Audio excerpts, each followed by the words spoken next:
성경 일독을 위해서 오늘 우리 함께 읽어나갈 하나님 말씀 호세아 7장부터 9장까지 말씀입니다. 하나님은 우리의 중심을 알고 계시고 보고 계십니다. 오늘 7장 1절과 2절에서도 이스라엘을 향한 하나님의 말씀이 나오는데요. 7장 1절 2절 말씀 같이 읽겠습니다.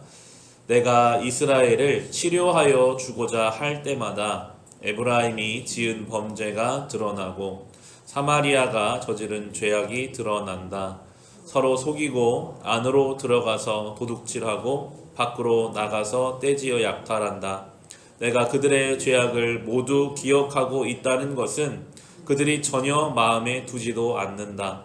이제는 그들이 저지른 모든 잘못이 그들을 애워싸고 바로 내 눈앞에 있으니 내가 안 볼 수 없다. 하나님이 다 알고 계시고 보고 계시는 것을 스스로 알지 못하는 영적인 무지, 그것이 이 당시의 이스라엘의 모습이었습니다.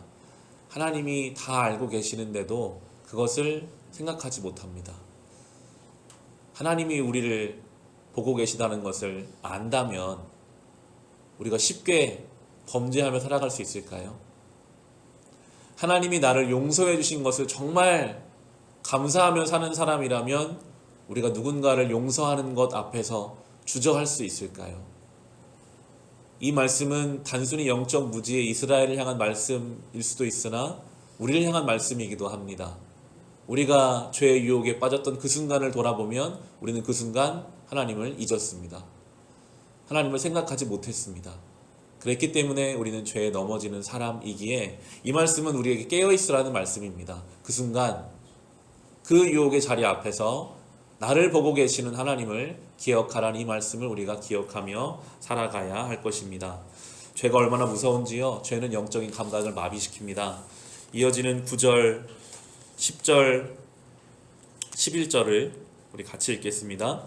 온갖 외세가 국력을 삼키는데도 에브라임은 그것을 깨닫지 못하고 죽을 날이 얼마 남지 않은 것도 깨닫지 못한다. 이스라엘의 교만이 이스라엘에게 불리하게 증언한다. 이 모든 일을 겪고도 주 하나님에게로 돌아오지 않는다. 나를 찾지도 않는다. 에브라임은 어리석고 줏대 없는 비둘기이다. 이집트를 보고 도와달라고 호소하더니 어느새 아시리아에게 달려간다. 계속 말씀하시는 것은 깨닫고 돌아오기를 원하는데 깨닫지 못하는 영적인 무감각을 말하고 계시고요. 이 모든 일을 겪었으면 돌아와야 하는데 그 일을 겪고도 돌아오지 못하는 것을 하나님은 안타까워 하십니다.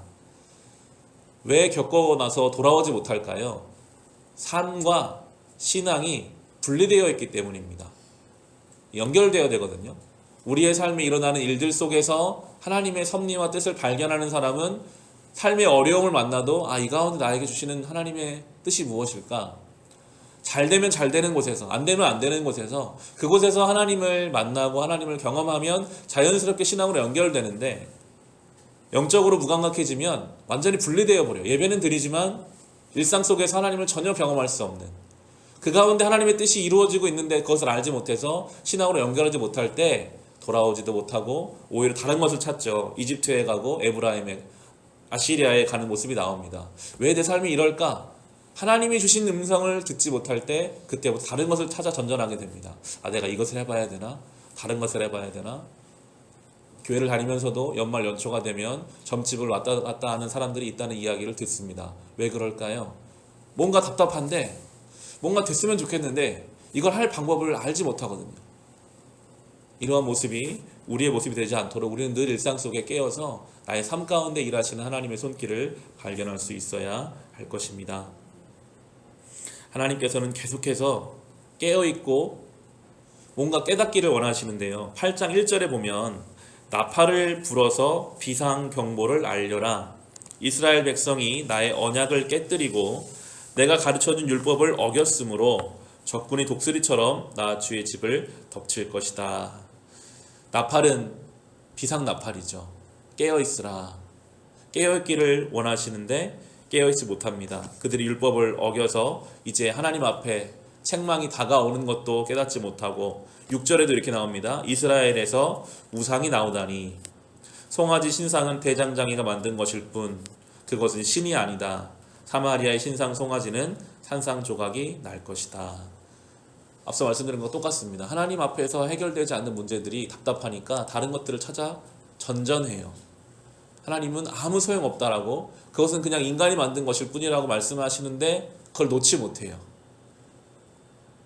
때로 우리의 신앙에 그럴 때가 있습니다. 하나님도 섬기지만 다른 것들을 붙잡아야만 마음이 편안해지고 인간이 만들어 놓은 어떤 것을 통해서 나를 세우려고 하는 그 마음들을 하나님은 나팔을 불며 깨달으라고 말씀하고 계십니다. 우리 이어지는 14절도 같이 한번 읽어보겠습니다. 이스라엘이 궁궐들을 지었지만 자기들을 지은 창조주를 잊었다. 유다 백성이 견고한 성읍들을 많이 세웠으나 내가 불을 지르겠다. 궁궐들과 성읍들이 모두 불에 탈 것이다. 아멘. 우리 호세아서를 시작하면서 배경을 설명해 드렸지만 이때는 굉장히 강성하고 부한 때였습니다. 이스라엘 역사상 가장 많은 땅을 차지하고 정치적으로 안정되었던 시기입니다. 그래서 그들은 궁궐을 지었고 성읍을 지었습니다. 그러나 그 가운데 창조주를 잊었습니다. 그러면요, 이스라엘 역사는 한순간에 무너집니다. 아무리 궁궐을 지어놓고 스스로 만족해도 하나님을 잊는, 창조주를 잊는 인생은 순간에 하나님이 흔들어 버리시면 아무것도 남지 못한다는 것을 우리는 이스라엘 역사를 통해서 볼 수 있습니다. 늘 우리는 그렇게 생각해야 합니다. 열심히 우리는 우리의 삶의 궁궐을 지어가죠.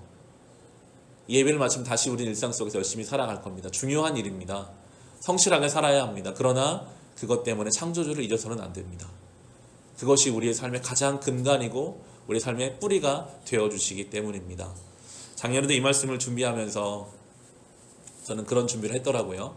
우리 교회가 우리 교회가 너무나 감사하게 세워져가는 중에 있거든요. 늘 우리는 그 생각을, 목사로서 저는 그 생각을 해야 합니다.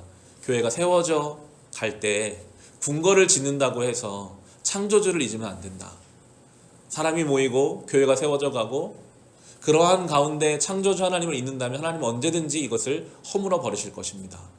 여러분, 교회를 위해 기도해 주실 때 늘 우리 교회가 어떤 조직을 만들고 체계를 만드는 것 그 이전에 창조주 하나님을 기억하는 교회가 될 수 있기를 우리는 기도해야 할 것입니다. 우리의 가정도 마찬가지입니다.